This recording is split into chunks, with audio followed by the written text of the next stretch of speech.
Here is the instruction manual, just in case your wires do not exactly match up. They will have this instruction manual in your box with your new windshield wiper motor. Okay. If your wire colors don't match, just refer to your instructions. And what we're going to do first is remove this plastic cover that shields your wires from heat and other abrasive materials. Just move it to the side. And also, remember that your bracket's on here and you're going to need it also. That's why they look different in the time being. And this is just a little protective cover to protect the threads and the actual arm that comes out to drive the transmission of the windshield wipers. And just that's garbage. You don't need it for anything. You can just throw it back in your box. Oh, the protective cover is garbage? It's not needed? Not needed after you remove it. Okay. Yeah, okay. Yeah, I guess that does just protect the threads during shipping and handling.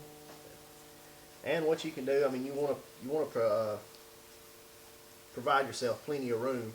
So as you can see, we have just a limited amount of space here. So you want to cut your wires not all the way against the motor, but pretty close, just to keep yourself plenty of wiring, so you don't have to run short.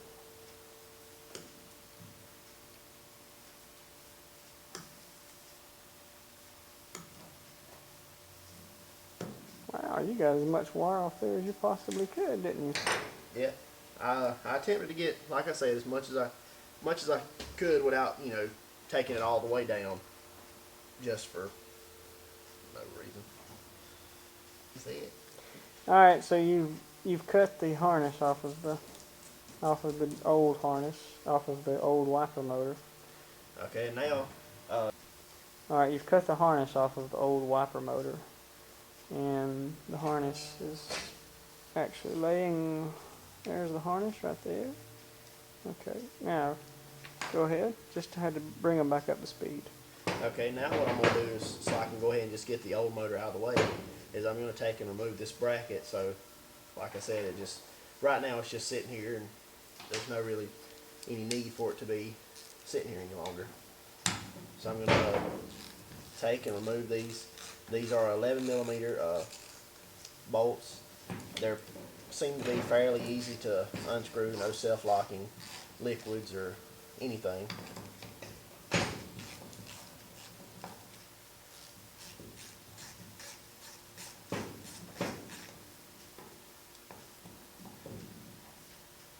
Okay, that's 3 bolts.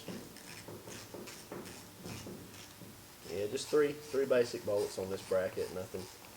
Nothing too spectacular. And you're using that handy dandy 3/8 to 1/4 inch drive little ratchet, aren't you? That is the handiest little thing.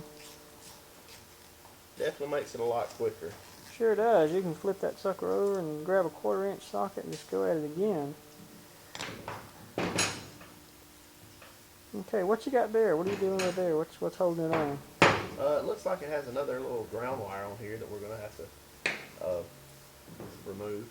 Okay, now we took the 3 bolts out of our bracket. We're going to try to separate it, and now we see that we have another ground wire that is attaching the bracket to the motor housing again. So what we're going to do is we're going to take our 1/4 inch socket and put on our, once again, handy little ratchet, and take it off. And it seems to be just easy, little simple things. It's just pretty much like the whole project seems to be pretty simple, other than the actual bolt that was on the wiper motor. Yeah, that bolt was a problem. Yeah, that one was fun. That was fun. So getting it back on is going to be just as fun. And there's your bracket with the wire coming off of it. Okay. We'll set it to the side.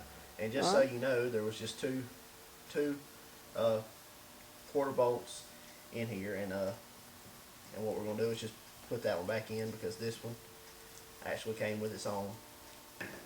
And most places are probably going to have a core charge, And we do on this one, it's just a $5 core charge, but when you return it, they will give you your $5 back with receipt, of course. And you want to have that. I mean, And don't they ask you to put it back, especially in the box that it was purchased in?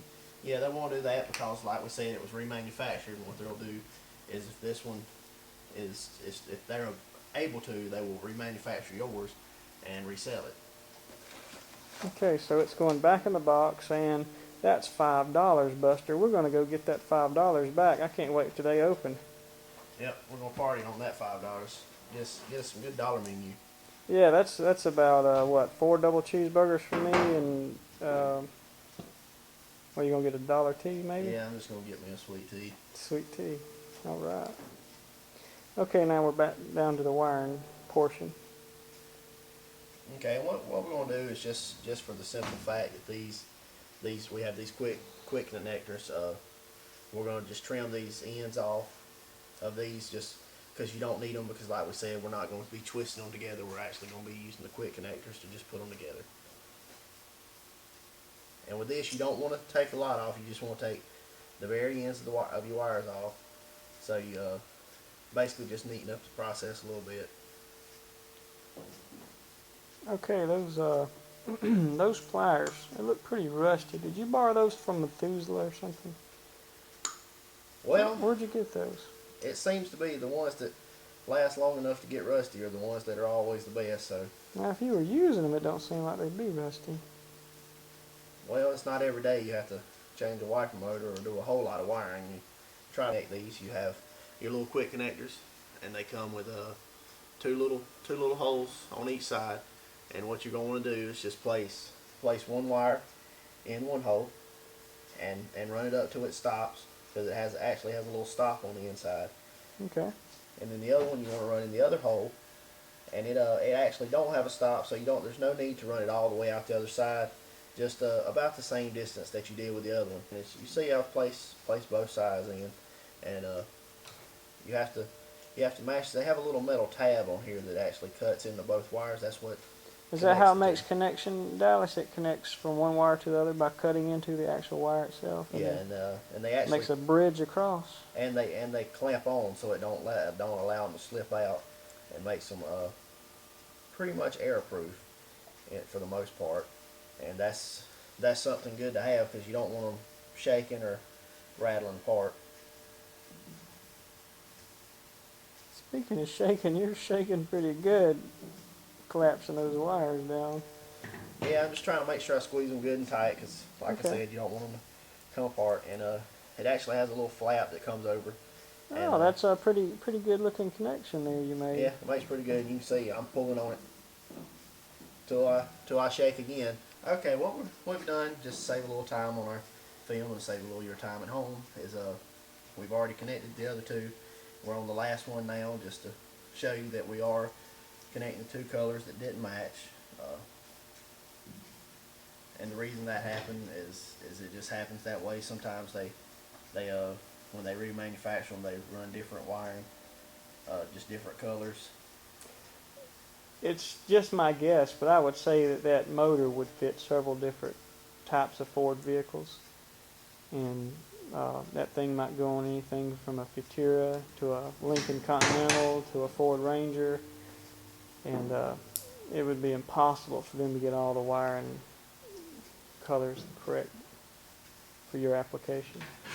Okay, and once again, I'll show you that I mean I got them connected pretty good, and they shouldn't come apart unless somebody tries to pull the car with it or something. Yeah, I don't think anyone's going to tow the car using the windshield wiper arm. Yeah, that usually don't happen unless you got a tow truck guy that ain't got a clue what he's doing. Well, there is some of that. Okay, now what we're going to do is go back to our bracket that has the ground wire that's coming off of it. Okay. And what we're going to do is just take our